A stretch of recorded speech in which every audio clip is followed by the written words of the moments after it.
அனைவருக்கும் வணக்கம். நம்ம இன்னைக்கு பார்க்க போற ஒரு கேஸ்ல என்ன அப்படின்னா, நம்ம உன்னை தொடர்ந்து இந்த ஈவே பில் சம்பந்தமா நிறைய வழக்குகள் பார்க்க போறோம். அதுல ஒரு முக்கியமான ஒரு வழக்கு இது. என்ன அப்படின்னா, ஒரு வண்டி இங்கிருந்து எடுத்துட்டு போறாங்க.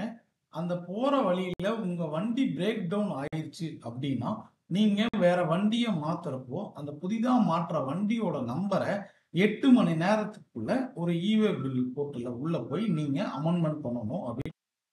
பட் இந்த கேஸ்ல என்ன அப்படின்னா, நம்ம பார்க்க வேண்டிய கேஸ் நிக்கிதா சிங்கானியா அப்படிங்கிற ஒரு கேஸ்ல கொல்கத்தா ஹைகோர்ட் என்ன சொல்றாங்க அப்படின்னா, ஒரு ஈவே பில்லுல ஒரு வண்டி பிரேக் டவுன் ஆகி மாத்துறது அவங்களால அந்த 8 மணி நேரத்துக்குள்ள அதை செய்ய முடியல அப்படிங்கிறத என்ன காரணம் அப்படிங்கிறத சரி பார்க்கணும் ஒரு அதிகாரி.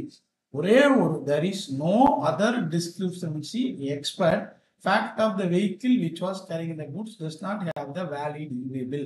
ஒரு வண்டியில ஒரு சரக்கு போயிட்டு இருக்கிற ஈவே பில்லோட வேலிடிட்டி மட்டும் முடிகிற காரணம் ஒரே ஒரு காரணத்திற்காக மட்டும் இந்த அதிகாரி போட்ட ஈவே பில் செல்லுபடி ஆகாது. அவங்க ஏன் அந்த 8 மணி நேரத்திற்குள்ள அந்த அவங்களுடைய வண்டி பிரேக் டவுன் ஆகி மாத்தினதை ஏன் அப்டேட் பண்ணல அப்படிங்கிறதையும் அதிகாரி கவனத்தில் கொண்டு போகணும்.